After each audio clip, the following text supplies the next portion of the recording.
It's the Opperman Report. Join digital forensic investigator and PI Ed Opperman for an in-depth discussion of conspiracy theories, strategy of New World Order resistance, high-profile court cases in the news, and interviews with expert guests and authors on these topics and more. It's the Opperman Report. And now, here is investigator Ed Opperman. Welcome to the Opperman Report. I am your host, private investigator Ed Opperman, and this show is brought to you by Audible.com. You go to audibletrial.com/Opperman Report. You go there, you sign up for free, you get a free audio book, and it helps to support the show. Today we're doing one of our special new broadcasts. It's live. We're live on Spreaker right now. We'll be on iHeartRadio in about an hour. We'll be up on YouTube, and hopefully the show will go into rotation on some of the show stations like Penny Entertainment on Sunday afternoons, on Talk Superstation on Saturday afternoons, on Para X Radio, CBS Radio, Saturday nights, 7 p.m., and Late Night in the Midlands on Tuesdays at 4 p.m. But this is the new content. We're giving you this extra content now that we're doing during the week in order to promote our new archive section on the OppermanReport.com website. Where we have we're going to have a member section on there. You can go there and sign up either monthly, quarterly, or yearly, and be able to get brand new content that we're doing on there as well. All kinds of new big interviews that I'll be announcing more after the break. But today, Easter Sunday, we're doing a special live broadcast for you. We have with us today Carolina Sarassa, a Colombian woman, beautiful woman. She's a newscaster out there in California, and she's written this book called Dancing on Her Grave. It's a story about the murder of a Las Vegas showgirl. I'm very familiar with the story because it was here locally, and this beautiful young girl, Debbie Flores, was a dancer here, and she was murdered by her boyfriend, and it was really, they were very popular people here in town, because a lot of activity on Facebook about it. And so I became familiar with the story, and when I saw that Carolina had written this book, right away, it's because the book's not even out yet. Okay, this book is in pre-sales on Amazon right now, and there's a book signing coming up. We wanted to get this out to you quick because there's a book signing coming up on April 11th. She's going to be here in town at Barnes & Noble over on Rainbow, so we wanted to get this out to you quick. So that's what we're doing today. But Carolina, are you there? Hi, Ed. You pronounced my first and last name perfectly. That Cuban culture in you gave you a perfect Spanish accent. Thank you so much for the opportunity. And yeah, I'm very excited. I live in LA now, but I lived in Las Vegas for 5 years, and this is when I was a reporter, a local reporter for the Univision station there. And this is when I got familiar and so close and so involved with the murder of Debbie Flores Narvaez. And you remember the case. It was a very tragic story. It was a girl full of dreams from Puerto Rico. She lived in Baltimore, and she decided, it's very weird because she turned 30 years old when she was in Baltimore, and this happens to many of us women. At 30 years old, we go through this crisis, and we start thinking, what am I doing with my life? Debbie was an attorney, so Debbie said, what am I doing as an attorney? I did not want to be an attorney, so she moves to Las Vegas to pursue a career in dancing. And she does get the fame she wanted. She does go into many of the local shows. And she does find this boyfriend, a very talented man, an amazing dancer, who ended up killing her, and he dismembered her body. So this was a horrible case that brought the Las Vegas community together. And finally, after 5 years of her murder, I'm able to publish the book, and the family is very thankful. Because, domestic violence is an issue that affects millions of women worldwide. And they're just statistics, and it's very sad. With people writing books, writing reports, with you doing a radio show about this, it brings conscience to people, and they go from becoming statistics to becoming stories, and we can personalize them. And hopefully, if people can read this book or Google domestic violence, we can put a stop to this. Yeah, we have this group Safe House that we support, over here on the American Pacific. in town. It's a domestic violence shelter for women. Great group. Sandy, I forget Sandy's last name, and Caroline over there. Beautiful women who helped my own family members. They helped us when we had our case going on. So very great organization, Safe House. It's s.a.fe. And then house. Just Google that if you're ever in trouble, and these women will definitely come out and help you. Yeah, and there's many local organizations, people with the domestic violence, and it happens everywhere. It happens with the rich woman that doesn't want her rich friends from the club to find out that she's a victim, and it happens with the undocumented immigrant that just crossed the border and she's a victim of domestic violence. And it happens every time. People just don't know. There's so many resources available. You can always call the police. There's always shelters, help, even for undocumented immigrants. If they're a victim of domestic violence, they can even get a type of visa protection from the government. So help is always available. We just need to continue stressing that there is opportunities and some alternatives for these women and also men, because this is also a topic that affects men. We hear the word domestic violence, and most of us just think, oh, women. No, there's many men out there, and especially they don't even want to say this because they're ashamed, they're embarrassed to know that their wives are abusing them verbally, physically, emotionally. Yeah, children too. Safe House. Yeah, they'll get involved if there's children in at risk and risky situations, and they'll help out kids as well. So a lot of times kids will turn to different people, and they don't want to help. But Safe House and Safe Nest is their sister organizations out here. They will help the kids. They'll get involved and help you out. And very great organizations. I love these people over here. So, what happened with this woman, Debbie Flores? Well, as I said, she was a girl. She was full of dreams. She left Baltimore. She left all her career. She used to be an NFL cheerleader. She used to be a cheerleader for the Redskins, and but she always wanted to dance. That was her dream. This woman gets to Las Vegas. This is 2009. Oh, wait a second. She was a lawyer in Maryland? Yes, she was a lawyer. She was a straight A student. I was able to go to her apartment after the murder happened, and you could see just her apartment was full of diplomas. She had a master's degree, she had a doctorate degree, but she wanted to become a dancer, and for one thing or another, she had just gone for the path of becoming an attorney. So she left everything behind. Her family was not okay with her going to Vegas. People that haven't lived in Vegas, they always think, oh, Sin City, parties. And sometimes it's true. I lived in Las Vegas for 5 years, and I was very calm over there. But still, the family was not okay with her moving there, and she moves to Las Vegas. And this is when she starts getting jobs. She was very talented in dancing. She never actually went to school for dancing, but she was a natural. She was born in Puerto Rico, though. Yes, she was. She came to the States when she was about 7 or 8 years old with her sister and her parents. Okay. Do you know what part of Puerto Rico?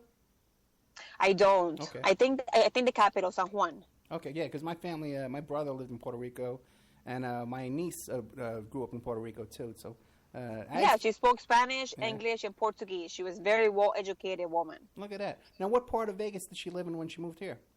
She lived, you have the Las Vegas Strip, and you have the Luxor Hotel, which is the one that looks like a pyramid, and right in front, there's some apartments called the Onyx Apartments. These are very nice condo buildings, and she could just basically cross the street because she used to work at the show called Fantasy. Fantasy is the main attraction at the Luxor Hotel.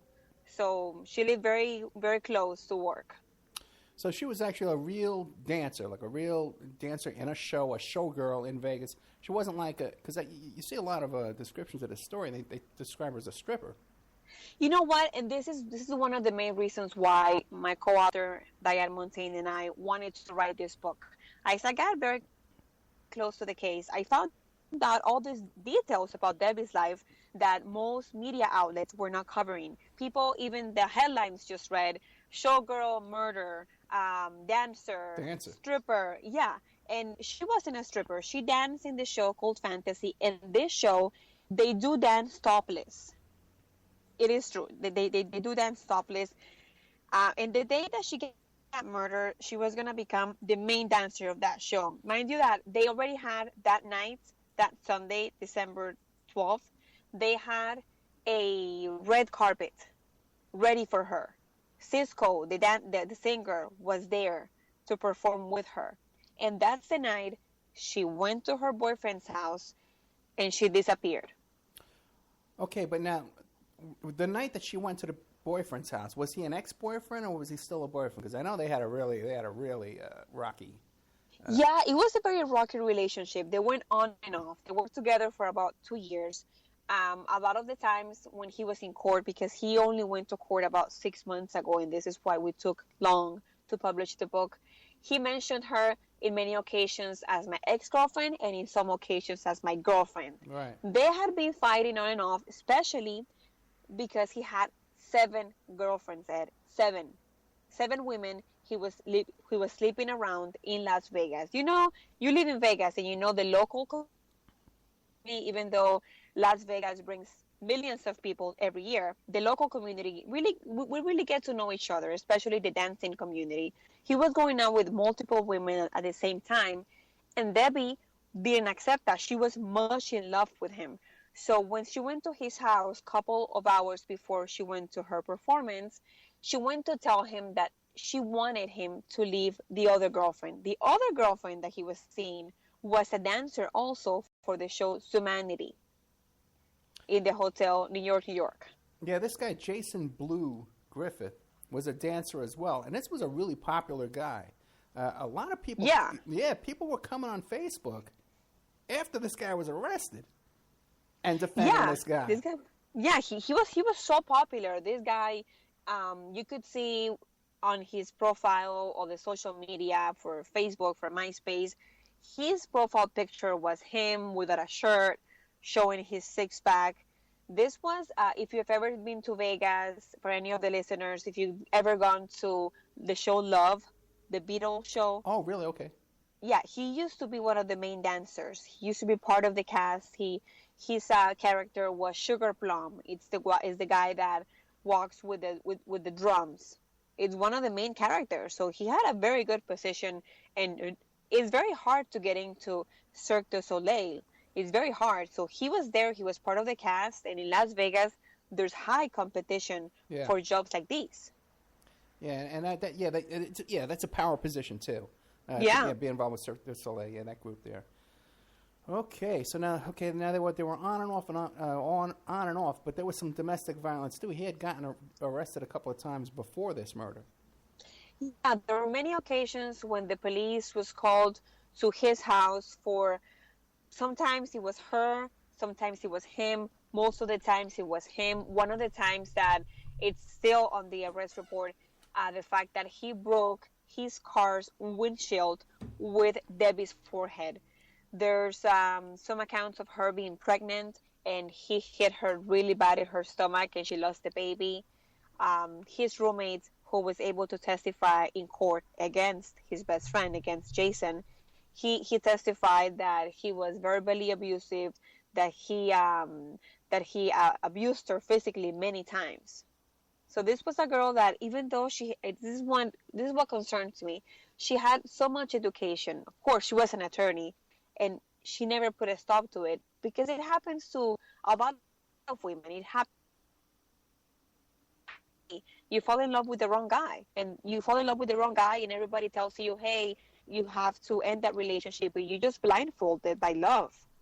Yeah, but she was, at the time of her death, she was 30 years old? 31, yeah. She was 31 years old. Yeah, you got to really rein it in by that time. You really got to, young kids, in your 20s and stuff like that, you get involved in these wild, passionate relationships, but as life goes on, you learn to get away from that. Did you ever get a chance to meet this guy, Blue? You know what? With him, I talked to him over the phone. I started covering the case the day after she disappeared. The day she disappeared, 2 days after, her sister came to Las Vegas to try to get media attention, try to put flyers, because we didn't know about Debbie's whereabouts for about a month. So Celeste which is Debbie's sister, she gave me his phone number. Right. I called him and I spoke to him over the phone many times, and he seemed okay. He always said, "Oh, Carolina, if you have any information on my girlfriend, ex-girlfriend, please let me know." So he was even cooperating with the authorities. He seemed like a very calm man for his girlfriend to be missing, but at the same time, he wasn't hiding. Yeah, he was trying to talk his way out of it. Yeah. So what happened? She turns up missing, and right away her sister comes to town and tries to. I remember all this. Yeah, right away her sister came to town. She was all over Facebook.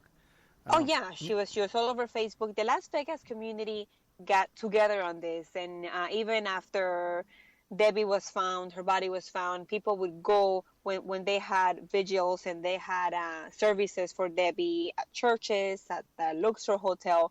It just got full of people. People just loved Debbie, and they were very touched by how horrible this case was. Debbie's sister gets to Las Vegas 2 days after. At this time, the police wasn't even considering Debbie to be missing. There were many factors, of course. They have to wait the 48 hours to just officially say someone is missing.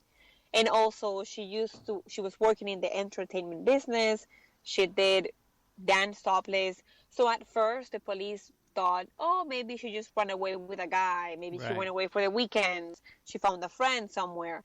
But a week after, they found her car. It was left abandoned without license plates, and her makeup bag was inside. So this is when finally the police department, they call a press conference and they say, yes, Las Vegas dancer is missing. At this time, Jason, the boyfriend, wasn't even a person of interest. He was the last guy that had seen Debbie, because Debbie's roommate did say to the police that before she went to the show, she was going to pass by and watch Dexter. They were going to watch Dexter. Wow. While she was waiting to go to her final rehearsal before the big night. And that's a TV show about a serial killer. Yeah. Yeah. Yes. Imagine. Yeah. So, and what he did was very similar to what this detective, this serial killer, does in his show. Okay, well, what did he do? Well, wait, before we get to that, where did Griffith? Where did he live? What part of town? Griffith lived in North Las Vegas. Okay. He had a very nice house, a two-story house in a very residential area in North Las Vegas, and he had a roommate, Luis Colombo, who was his best friend. Luis Colombo is a VIP host in Las Vegas. Is the guy that stands in front of the nightclub wearing a suit and an IFB, just trying to see if people can get in or not. Right. And they were close. They shared that house for a couple of months now. Okay, so then, so she was going to drive on her way to work. She was going to go all the way to North Las Vegas to see this guy, watch TV with him, and then head to work? Yeah, apparently, according to Sonia, which is Debbie's roommate, Debbie had the afternoon, and she was going to go, just like you said, to Jason's house, watch Dexter, and then come back. But apparently, they were about to or never got to see the show. This was never said or mentioned by Jason on trial. Right. He said that they got into the argument because she started telling him that she knew that he had continued to see this other woman at this Humanity show. And they got into this very heated argument. And his roommate, Colombo, was walking out of the house, and he saw them arguing in the living room. And Colombo said, hey, Jason, please, you're screaming at her too loud and you're getting physical. You're going to kill her. And Jason said, don't worry about it. It's okay. I got it. His roommate leaves the house. When his roommate comes back, Debbie is already dead. Debbie is lying on the floor. She's almost naked. He had taken her clothes off. And Jason is just standing there and says, can you help me? I'm not going to call the police, because my boss at the show, at the Beatles show, had already told them, if there's one more time that we hear about any domestic violence issues, we are going to fire you. So he said, I cannot call the police. And this is when this case turns even more tragic. he had already killed her. That was already horrible what he did. But they go to Home Depot. Let me, before we get to that, let me ask you a question. Because then this guy, Colombo, now he claims that he left the house to go do something and then came back and suddenly there's a dead body. Is there any proof that he ever left the house and went anywhere? There's proofs because he went to take his daughter to school. Right, I remember that. Yeah. Okay. Yeah, so he did leave the house, and when he came back, and this is when during the trial there were so many lies and so many different versions of it. At one point, Colombo says that when he came back, Debbie had a plastic bag over her head. And apparently Jason had used it so Debbie fainted when he strangled her, and then he just wanted to make sure she was dead. But according to Jason, he put the bag, the plastic Kmart bag, on top of her head just to see if she was breathing or not, just to put it close to her mouth and see if there was any breathing. So it was full of lies from everyone during the trial. And when Luis Colombo, the roommate, comes back, is when he sees that, oh my God, Jason just killed this woman, and he helped his best friend to get rid of the body in a horrible way. Now, did you ever get a chance to talk to this Colombo character? Colombo never answered any phone calls. He never wanted to talk to anyone because I'm pretty sure the police would have never found Debbie's body if it wasn't because Luis Colombo snitched on Jason. He told the authorities what had happened. So he got immunity from the Las Vegas Police Department. So Luis Colombo has never and will never face any charges for what he did, for helping Jason get rid of the body. Now, this guy Colombo, again, do you know where he lives now, what he's doing now? No, about Luis Colombo, he does not appear on Facebook, on Twitter. He went to the trial. He didn't want to speak to any media afterwards. Basically disappeared. I'm sure he did say on the trial that he was very touched, that he felt very sorry for what he had done, that he can still, at night, that he can still smell the blood and hear the sound of the handsaw as they were cutting Debbie's body. Oh, but he said he's sorry, though, right? Yeah, he did. Okay. He did say that, but Jason never mentioned it. Oh, brother. Okay, you really got to wonder about that because it seems to me they could have got a case against Blue without this guy giving this other guy. Who were the lawyers involved, by the way? Who did Jason have as a lawyer, and who did this guy Lewis have as a lawyer? As lawyer, at first, there's a very good attorney in Las Vegas. His name is Gabriel Grasso. He was one of the attorneys for the second trial for the O.J. Simpson. So he's a great attorney. At first, when he got arrested, he tried to get this guy, Gabriel Grasso. But Gabriel, he represents like huge people, like O.J. Simpson. So Gabriel said, no, you cannot afford me. So he was able to get a public defender. Okay. His name is Yanez, is his last name.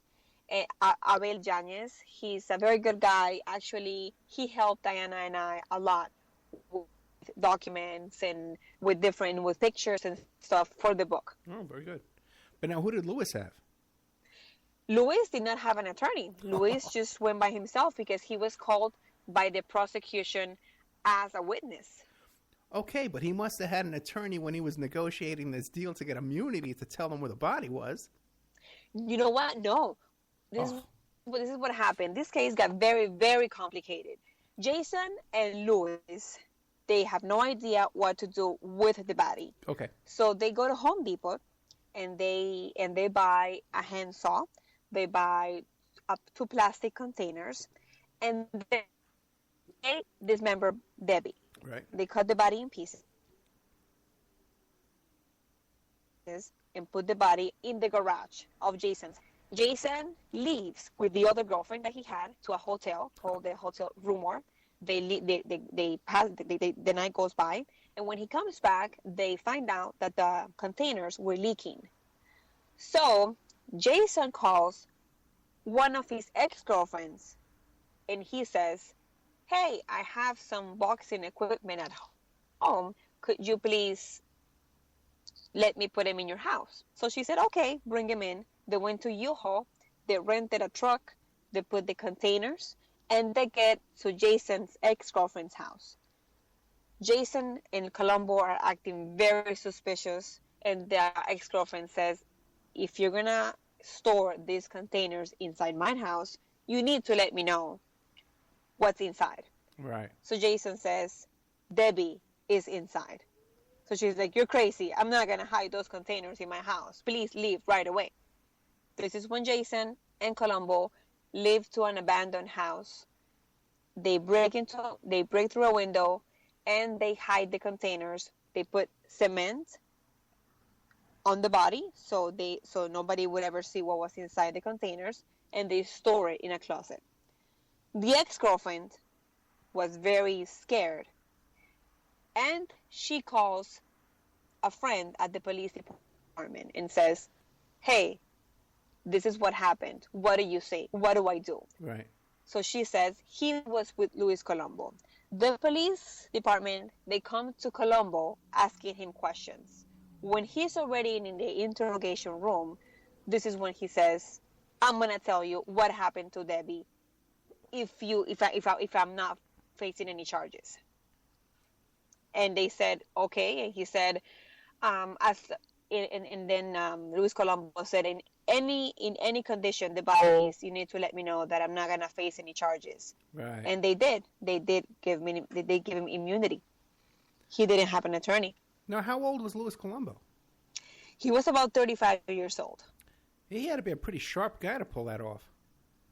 Yeah, of course. I'm pretty sure by that time he had already researched, because he was able to right now he's free. Yeah. He's not facing any charges. And the ex-girlfriend too, whose house they tried to use, she wasn't charged with anything either, right? Because she went to her friend. She went to a cop friend, and then the cop. Okay, yeah, she's not charged. No, she never faced charges. She did go to the trial, and she did corroborate to all this, and she did say that all these things happened. The prosecution did ask her many times, why did you not call the police? Because she did take a couple of days to do it. She said she was afraid. She said, after I had seen Jason come into my house with a container and with a girlfriend killed, murdered inside that, I was very afraid of Jason, and I did not know what to do. Okay, I can give her that. I can give her that. Her ex-boyfriend shows up with a dead body of another ex-girlfriend. Yeah. Yeah. Okay, we can give her that. This guy Luis Colombo, though, man, him, I don't know how he could. How could this guy? Wouldn't you want to know if this guy was living next door to you right now? You know what I mean? Oh, of course, yeah. Actually, a couple months ago, I went to Las Vegas and I wanted to take some pictures for the book. Yeah. And I passed by the house where Luis Colombo and Jason used to live, and that house is occupied. And I saw cars outside. I didn't want to be annoying and knock on the door and like get someone in trouble and say, hey, did you know this happened here? I'm sure they know by now. But it was just very horrible to see that house, to see the garage, and to see that so much pain, so much blood, like such a horrible case happen inside that house. It's a very residential area where kids just go outside with their scooters, bicycles, and just for someone to know that something so tragic happened next door. And also, like you mentioned, knowing Luis Colombo, I'm sure he has heaviness in his heart and he repents for doing what he did, but he still was an accessory to dismembering Debbie's body. He was there. He didn't call the police before. He helped according to... He helped them cut the body. Yeah. Forget that. All bets are off at that point, Once you walk in, you walk in and you see, he had to have had feelings for this girl, Debbie Flores. He was friendly with her. It's not like a stranger. This is a woman who was sitting on his couch, who ate with him, who sat down, drank with him, and just see her dead and just say, well, okay, well, let's get rid of the body.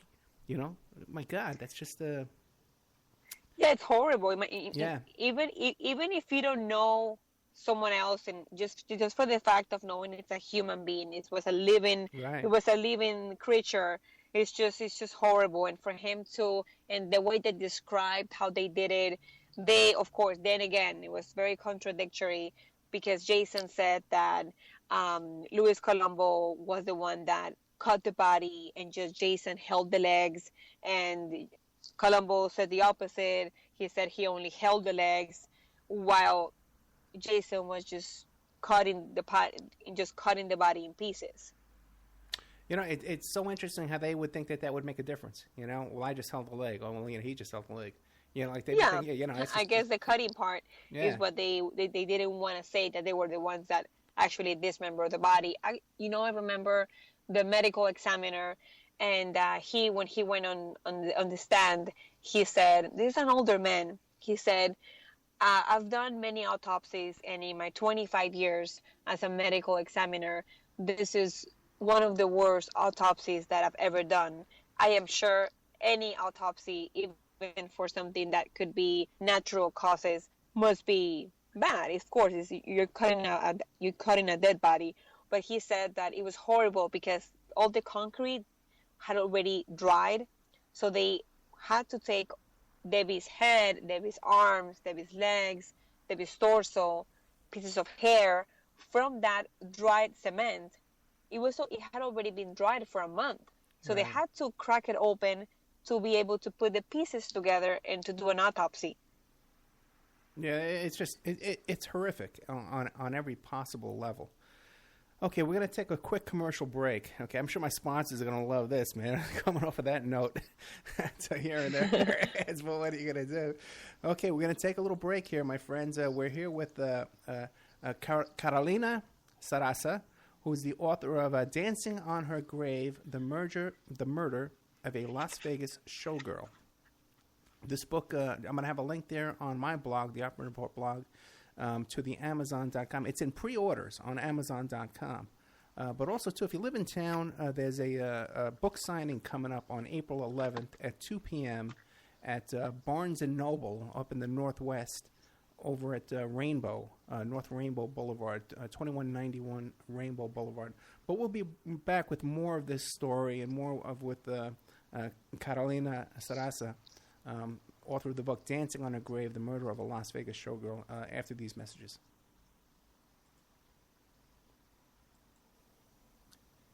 And now a word from our sponsors. We are listener-sponsored, and we appreciate your donations. If you like the show, please visit OppermanReport.com and click on the donate button. Or you can donate directly through PayPal at OppermanReport@gmail.com. We have Mike Ray of InfinityHomePlans.com. He's the host of Parlay over at CJ Mars Radio, Thursday evenings, 8 p.m. Eastern Standard Time. If you need custom home designs, stock plans, or 3D work, he's your one-stop shop for home design and drafting needs. Mike Gray at InfinityHomePlans.com. If you're looking for essential oils, stop by and check out Essentially Tammy on Facebook. She is Young Living Essential Oils Independent Distributor. Now, these are 100% therapeutic-grade oils. They help support the body's natural functions. You can visit her website posted on Essentially Tammy to see the current deals, or email at JocoTammy, JoCaTami @yahoo.com, or call 352-239-8546. 352-239-8546. Hey, if you need a private investigator, go to my website, emailrevealer.com. We offer asset searches, locates, skip tracing, adoption investigations, online infidelity investigations. We can recover deleted text messages from a cell phone or trace an email to online dating websites to catch people cheating. That's emailrevealer.com, or you can call 800-572-9762. 800-572-9762 for emailrevealer.com, my PI website. Pacific West Bamboo. It's your premier source for construction and craft-grade bamboo poles. They're announcing their latest project with EcoHead Event Sanitation, making bamboo composting bathrooms and porta potties. Their first display will be at the Lucidity Festival in Santa Ynez, California, April 11th to the 13th. Come by and say hi and see what you can build with bamboo. Contact them for any kind of event planning, display building. If you need construction-grade or craft-grade bamboo products, call Amanda at 503-839-8126, 503-839-8126, or visit PacificWestBamboo.com, their brand new website. We're also sponsored by the New World Mexican Women. This is a rural Mexican craft women's cooperative. They are traditional makers of fine handcrafted, authentic jewelry. They use beautiful stone mosaics and Pacific blue Abilene inlay. They have a wonderful book of love letters written to their men in the United States, begging them to return to their families in Mexico. But they've written a new book, and it's it's about a young girl that falls in love with a rodeo bull rider and runs off with him without telling her family. It's a beautiful love story called Azucena Part 1, Azucena to the Rodeo. You can find their books and jewelry by clicking on their banner ad at OppermanReport.com or by Googling New World Mexican Women. You can also promote your business or website right here and have your ad played all over the world 7 days a week by emailing OppermanReport@gmail.com or calling 800-572-9762.